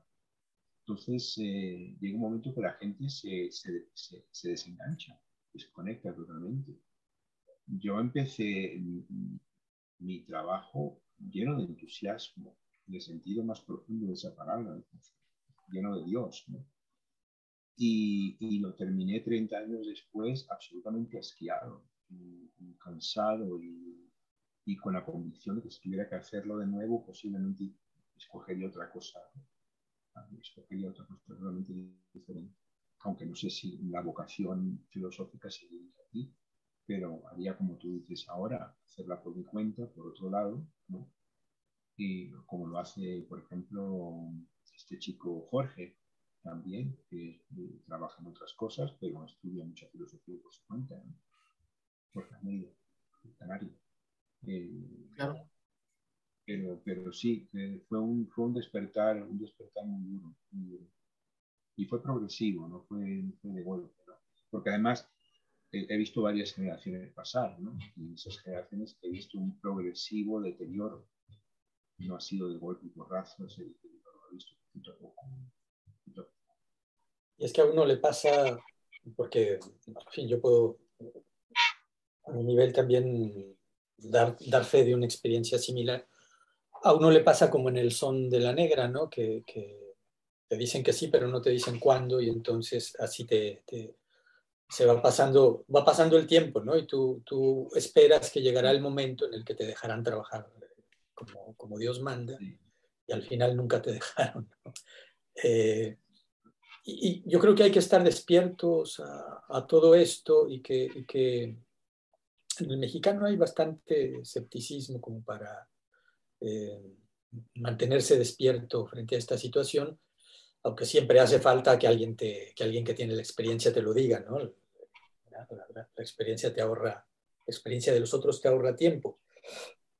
Yo, en mi propia experiencia personal, lo decía recién, pues me di cuenta hace como 10 años que no podía luchar por mejorar la situación de mi facultad, y luego traté de ceñirme a mi espacio, a mi restringido espacio académico, y tampoco allí logré todo lo que quería. No me condenaría diciendo no logré nada, ¿no? Yo creo que logré bastantes cosas y eh, no sería totalmente negativo respecto de la experiencia, ni les diría a los jóvenes necesariamente que no la hagan, pero sí les diría háganlo atentos, ¿no? A que es un juego, pues de entrada mentiroso, bastante maleado, ¿no? Donde si hay que dar una pelea, si hay que luchar, hay que hacerlo con estrategia, con inteligencia, y seguramente que solo es imposible, ¿no? O sea, pero no sé, un grupo de jóvenes pueden hacer maravillas. En mi facultad éramos 10 profesores, ¿no? Y cuando yo decidí dejar de luchar por ella es porque éramos 9 contra 1, ¿no? Entonces yo digo, bueno, ya cada vez que quiero discutir algo con ellos, votan para ver si se vota, ¿no? Y bueno, contra 9 manos levantadas no hay argumento. Ha abandonado del todo, se ha jubilado y ha abandonado del todo, o sigue en contacto con la facultad. Tengo un vínculo, soy profesor distinguido de esa facultad, entonces le doy crédito por lo que hago, y ella ya me da ¿cómo se llama eso? El membrete, ¿no? Pero es como una especie de divorcio a la amigable, ¿no?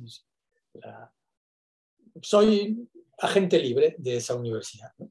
Bueno, ya no tengo nada que hacer con el colegio de profesores, hago mi informe semestral y ya está, ¿no? O sea, si se ve, en principio, si se ve que he estado trabajando, publicando y dando conferencias y cosas por el estilo, pues me renuevan el contrato un semestre más y ya está, ¿no?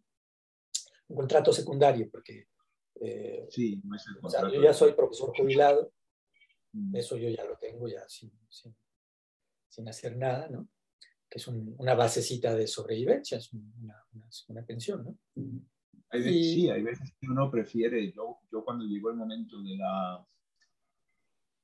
la posible jubilación, eh, o sea, iba llegando, pero yo estaba contento con lo que hacía en ese momento, porque en ese momento, pues, trabajar en el extranjero para la Universidad Esta Americana, pues tenía ciertas, no voy a decir privilegios, pero sí ciertas condiciones que eran favorables. Por ejemplo, en un momento dado, pues me ofrecieron unos cursos en Estambul y fui a Estambul y me enamoré de Estambul y aquello era una maravilla.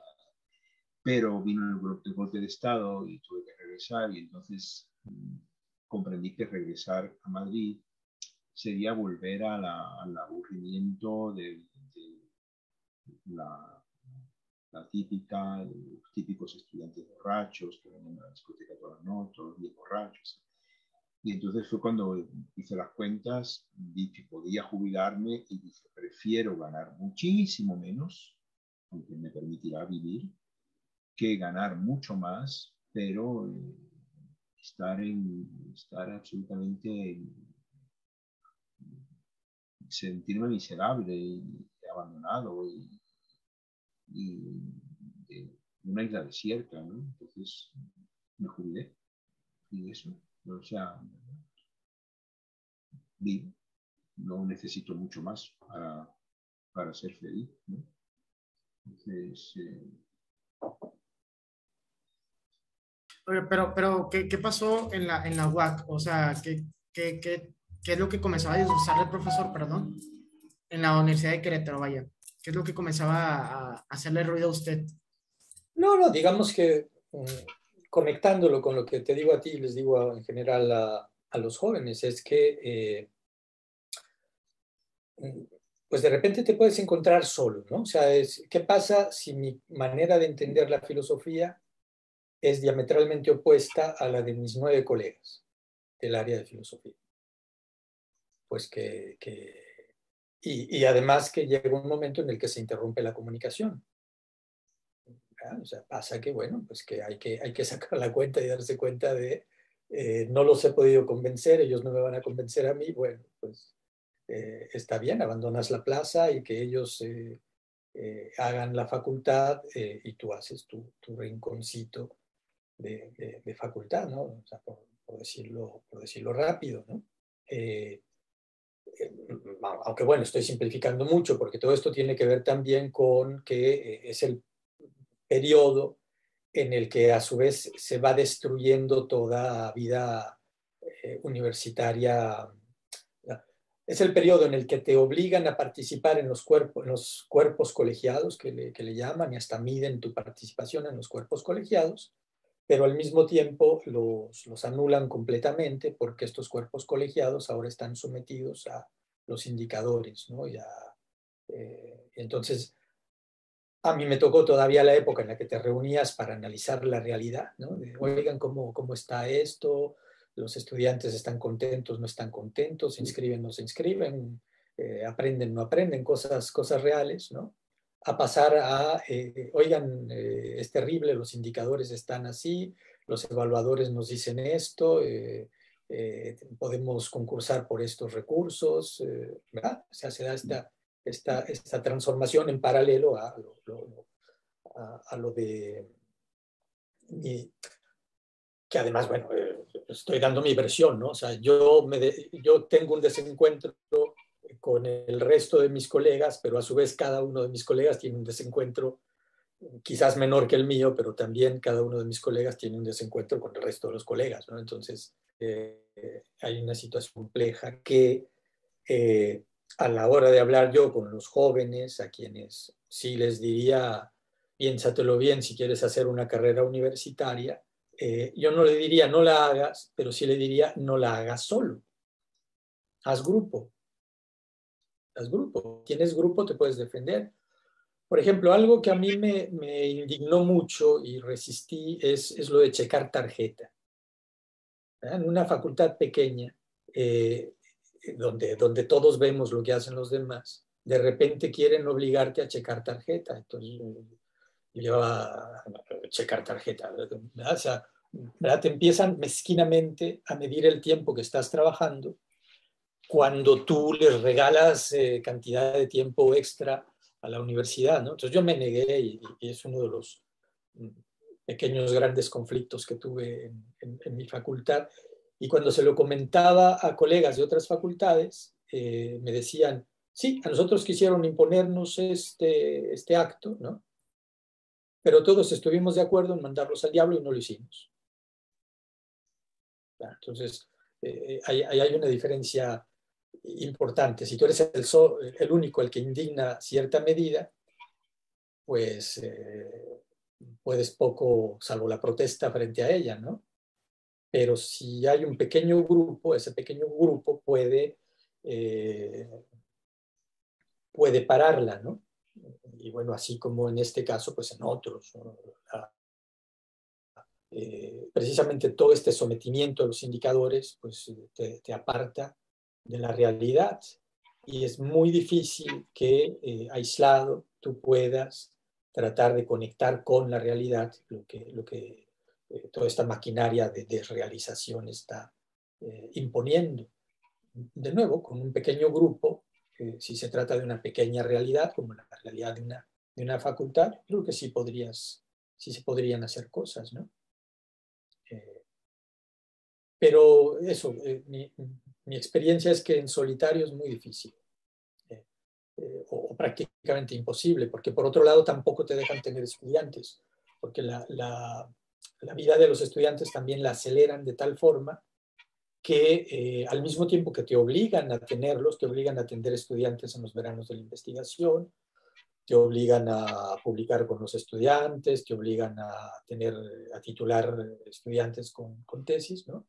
Te quitan todas las condiciones para hacerlo. Entonces eso se vuelve una farsa y una serie de actividades inútiles, ¿no?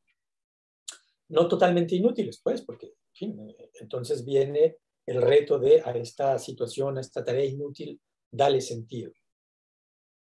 Y es un poco el trabajo que uno hace, pero pues Es que contra viento. es agotador al cabo de los años. Sí, sí, es agotador, claro que sí. Es agotador. Es agotador porque logras cosas, pero esas cosas que logras pues son fugaces y son pequeñas, ¿no? O sea, de vez en cuando tienes en cada curso, en cada 2 cursos, tienes algún estudiante que destaca, que luego pasan los años y te escribe y te dice gracias, profesor, gracias a usted, yo descubrí que... Y uno a veces dice, bueno, pues por eso valió la pena, pero se deja uno la piel, se deja el pellejo en eso, ¿no? Y no puede haber vamos, en las condiciones que me tocó trabajar a mí, no puede haber un acompañamiento, no puede uno hacer toda proporción guardada, no puede uno ser el Platón de Aristóteles o el Husserl de Heidegger, no hay manera, ¿no? Sí, vamos, no puedes acompañar a un estudiante y transmitirle lo poco que tú sabes porque no se dan las condiciones. Dicho esto, uno hace cosas y uno no es, porque no siempre el estudiante que nos debe algo nos lo agradece. No, pero igual nos lo agradece pasándoselo a otra persona de la que nosotros claro. no tenemos conocimiento. Sí, lo que quiero subrayar es que no solamente producimos gratitud, ¿no? sino que nosotros, o sea, todo ser humano Sí, claro. se siembra. Y no lo hacemos por obtener gratitud tampoco. Yo por lo menos no lo hacía por obtener gratitud. Aunque cuando viene, pues bienvenida sea, pero si no venía tampoco me molestaba el que no hubiera gratitud. Simplemente con que hubiera un clima favorable a la transmisión de pensamiento era lo único que yo necesitaba, ¿no? Que yo pedía, ¿no? Que hubiera cierto mínimo de interés, pero a veces sí lo había, pero en general. Luego pasa otra cosa también, que es que los estudiantes vienen cada vez menos preparados y entonces uno no sabe exactamente dónde tiene que empezar para llegar a ellos, ¿no? Yo no sé cómo estará la cosa en México, yo supongo que en todas partes más o menos igual. Los chicos aquí en España y en Europa hoy día saben muy poquito sobre lo que antes se impartía, ¿no? Y historia, de cultura, de arte, esas cosas muy poco. Pero en Estados Unidos es verdaderamente lamentable. Entonces uno empieza a intentar explicar algo y se encuentra con unas lagunas tan amplias y tan vacías que uno no sabe cómo empezar a llenarlas, ¿no? Diciendo, esto tenía que haber sido llenado hace muchos años atrás, ¿no? Y yo no puedo ahora, en estos días, me refiero a cosas tan sencillas como puede ser las cronologías, ¿no? El entender cómo funciona el tiempo. Tuve una estudiante que un día se echó a llorar delante de mí porque no entendía por qué yo decía que Platón, habiendo vivido hace 400 y Aristóteles hace 450, porque Aristóteles era posterior a Platón. Entonces, no sé por qué es antes de Cristo, en fin, ¿eso qué cosa es? No sabía. No sabía. Claro. Entonces, cuando dejé de reírme, me pensé que me estaba tomando el pelo. Y se enfocó, claro. Cuando ya dejé de reírme y me dije, ¿lo dices en serio? Y dijo, sí.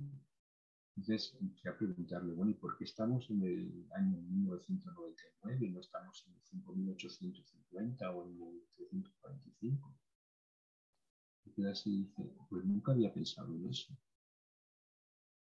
O sea, claro, entonces, ¿qué hago yo? Pues a partir de allí explicaba cómo funciona la línea temporal, que otras culturas tienen otras líneas temporales o la han tenido, los romanos en la fundación de Roma, que si los griegos con las Olimpiadas, que si los musulmanes con la égira, y de repente me levanto una mano y dice, ¿y no se enfadan los romanos? Y digo, ¿por qué se van a enfadar? Dice, porque sé que antes ellos marcaban por la fundación de Roma y ahora los obligan a marcar por el nacimiento de Cristo. Digo, sí, pero esos son los paganos. ¿Qué son los paganos? Claro, ¿dónde empieza uno? ¿Dónde empieza? Y no lo sabe, ¿no? Y encima ahora que se están empezando a obligar, por lo menos en la americana, y imagino que llegará también a la latinoamericana, empiezan a obligar a decir esas cosas de cuáles mis pronombres son él y yo, cuáles son sus pronombres. Y un chico te dice, mi pronombre es ella, con el otro te dice, mi nombre es Mario, aunque sea una chica con pecas. Y no hay que acordarse esas cosas y hacerlo obligatoriamente. Muy poca gente tiene lo que hay que tener como tiene Jordan Peterson para negarse y que le echen de la universidad. Entonces, claro, todo eso junto está el cacao que dice, no, mira, prefiero distanciarme de todo esto. Esto no fue para lo que este no fue el juego para el que yo me apunté. Este no fue el juego para el que yo me apunté. Claro, pero entonces justo se plantea el problema de dónde jugarlo, ¿no? ese juego, ¿no? Y yo creo que es algo respecto de lo que podemos todavía ser creativos, aunque en fin, tampoco es que tenga tanto arrojo como hace 20, 30 años, ¿no? Para lanzarme a las nuevas aventuras, pero que sí, que hay que hacer algo, ¿no? Por ejemplo, este seminario pues es ya algo que hacemos en este margen, ¿no?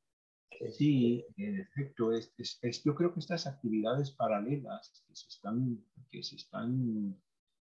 están creciendo un poco como hongos por todas partes y en cierta medida la pandemia ha colaborado en ello, porque todas estas cosas se convirtieron de presenciales en virtuales.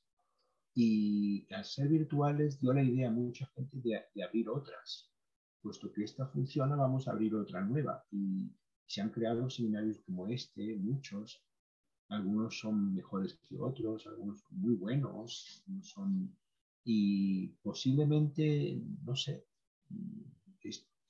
esta sea las nuevas comunidades virtuales, serían como una especie de pequeños monasterios benedictinos virtuales, no sé. Es muy curioso esto de los seminarios, porque además es verdad que son muy agradables. Uno conoce gente, además, que son globales, muy globales, porque a veces uno está en India, otro está aquí, otro está en China, otro está en... alguien le suena el teléfono. Y, y la verdad es que sí. Perdón, que le colgué porque suelen ser llamadas falsas. Ah, caray, le colgué aquí, sigue sonando allá. Sí, esto Bueno. es verdad, sí, eso puede ser una alternativa y una alternativa interesante.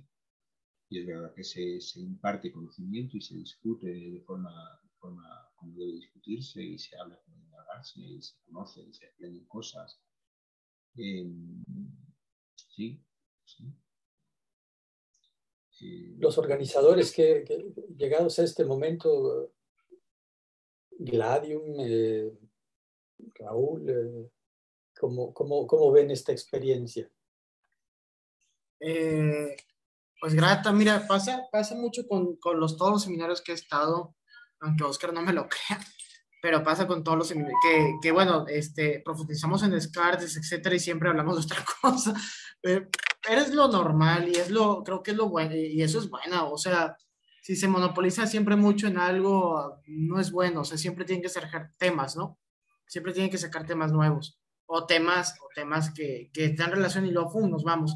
Pero en general bien, y ha sido pues, un buen, ¿cómo le digo? Un buen aliviane frente a, por ejemplo, a otras clases, otras asignaturas que no han sido muy buenas, o no, o causan más molestias, ¿no? Aquí también, además de que discutimos, etcétera, pues sirve para desahogarnos un poco, ¿no? De lo mal que están las academias y pues todo eso, o sea, al fin y al cabo, la experiencia ha sido muy grata, la verdad, ha sido muy, muy grata. Es grata, de hecho, es muy grata. Eh, Quizá yo creo que lo que conviene ya hacer ahora es quizás si ya hemos agotado a Descartes, si lo hemos agotado, pues, no sé, ver otro autor, otro tema, no sé ustedes qué piensen. A ver, desde luego Descartes no lo hemos agotado ni Bueno, lo no, agotaríamos obviamente queda en mucho. varios años. A ver, yo explicar en la conversación y en el video, pues que yo no he querido transformar esto en mi proyecto, ¿no? Sino que a mí me invitaron ustedes a que hagamos un seminario sobre Descartes y como quien no ve lo que hay del otro lado, pues me he esperado a ver qué es lo que hay y entonces hemos ido tejiendo esta serie de conversaciones para mí también muy estimulantes, muy agradables, pero en ningún momento he querido yo transformar esto realmente en un seminario formal, ¿no? En un seminario disciplinado sobre Descartes, porque pues se trataba de ver qué es lo que podemos hacer, ¿no? Y yo creo que la conclusión es que sí que podemos hacer muchas cosas, empezando por esta de conversar, de conocernos, aunque no podamos ir al café de aquí al lado, ¿no? O de allí al lado, o de allí al lado, de allá al lado, etcétera, ¿no? Y la pregunta también sería, porque a mí tampoco, no me queda muy claro qué sea esta institución que nos congrega, es un grupo de amigos o sea, ¿qué están haciendo ustedes? Déjeme dejar de grabar esto. Voy a dejar de grabar.